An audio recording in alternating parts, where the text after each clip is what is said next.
दोस्तों, हिंदी रीडिंग के आज के इस वीडियो में कहानी अकेली जो मन्नू भंडारी की लिखी हुई है उसका तीसरा हिस्सा आपके साथ शेयर कर रही हूँ। अरे वाह बुआ, तुम्हारा नाम कैसे नहीं हो सकता? तुम तो समदिन ठहरी। संबंध रिश्ते में रिश्ता, संबंध में ना रहे कोई रिश्ता थोड़ी ही टूट जाता है। दाल पीसती हुई घर की बड़ी बहू बोली।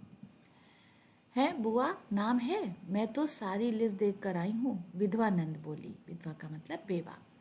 बैठे ही बैठी एकदम आगे सरक कर बुआ ने बड़े उत्साह जोश से पूछा, तू अपनी आंखों से देख कर आई है? नाम नाम तो होना ही चाहिए, पर मैंने सोचा कि क्या जाने आजकल की फैशन में पुराने संबंधियों को बुलाना हो ना हो। संबंधी का मतलब रिश्तेदार। और बुआ बिना दो पल भी रुके वहां से चल पड़ी। अपने घर जाकर सीधे राधा भाभी के कमरे में चढ़ी। क्यों रे राधा, तू तो जानती है कि नए फैशन में लड़की की शादी में क्या दिया जावे है। समधियों का मामला ठहरा, सो भी पैसे वाली। खाली हाथ जाऊंगी तो अच्छा नहीं लगेगा। मैं तो पुराने जमाने की ठहरी, तू ही बता दे क्या दूं। अब कुछ बनने का समय तो रहा नहीं, 2 दिन बाकी हैं, सो कुछ बना बनाया ही खरीद लाना। क्या देना चाहती हो अम्मा? जेवर, कपड़ा या सिंगारदान या कोई चांदी की चीजें?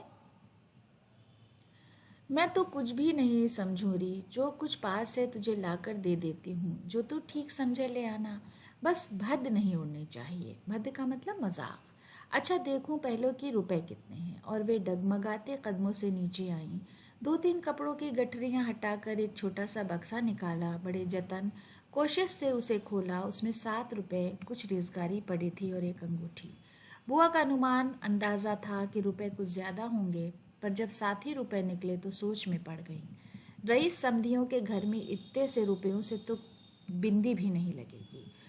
उनकी नजर अंगूठी पर गई। ये उनके मृत पुत्र यानी मरहूम बेटे की एकमात्र, सिर्फ एक अकेली निशानी उनके पास रह गई थी।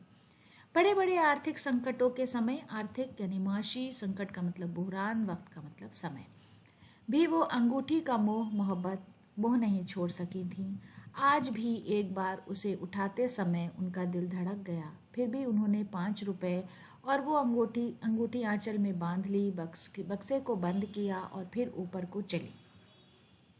पर इस बार उनके मन, दिल का उत्साह, जोश कुछ ठंडा पड़ गया था और पैरों की गति यानी चाल, तेजी शिथिल, सुस्त। राधा के पास जाकर बोली, रुपए तो नहीं निकले बहू, आए भी कहाँ से? मेरे कौन कमाने वाला बैठा है? उस कोठरी का किराया आता है, उसमें तो 2 समय की रोटी निकल जाती है जैसे तैसे। और वे रो पड़ी। राधा ने कहा, क्या करूं बुआ, आजकल मेरा भी हाथ तंग है, नहीं तो मैं ही दे देती। अरे पर तुम देने के चक्कर में पड़ती ही क्यों हो? आजकल तो देने लेने का रिवाज ही उठ गया है। अरे नहीं राधा, समधियों का मामला ठहरा, 25 बरस हो गए तो भी वे नहीं भूले, और मैं खाली हाथ जाऊं? नहीं नहीं, इससे तो ना जाऊं सो अच्छा। तो जाओ ही मत, चलो छुट्टी हुई। इतने लोगों में किसे पता लगेगा कि आई या नहीं आई? राधा ने सारी समस्या का सीधा सा हल बताते हुए कहा। बड़ा बुरा मानेंगे, सारे शहर के लोग जानेंगे और मैं समधिन होकर नहीं जाऊंगी तो यही समझेंगे कि देवर जी मरे तो संबंध रिश्ता भी तोड़ लिया। नहीं नहीं, तो ये अंगूठी बेच ही दे। और उन्होंने आंचल की गांठ खोलकर उस पुराने जमाने की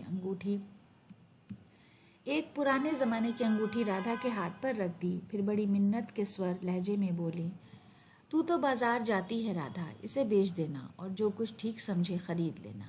बस शोभा खूबसूरती रह जावे, इतना ख्याल रखना। तो दोस्तों, आज का वीडियो यहीं पर ख़त्म करते हैं। अगले वीडियो में आपसे फिर मुलाकात होगी। वीडियो देखने के लिए बहुत बहुत शुक्रिया।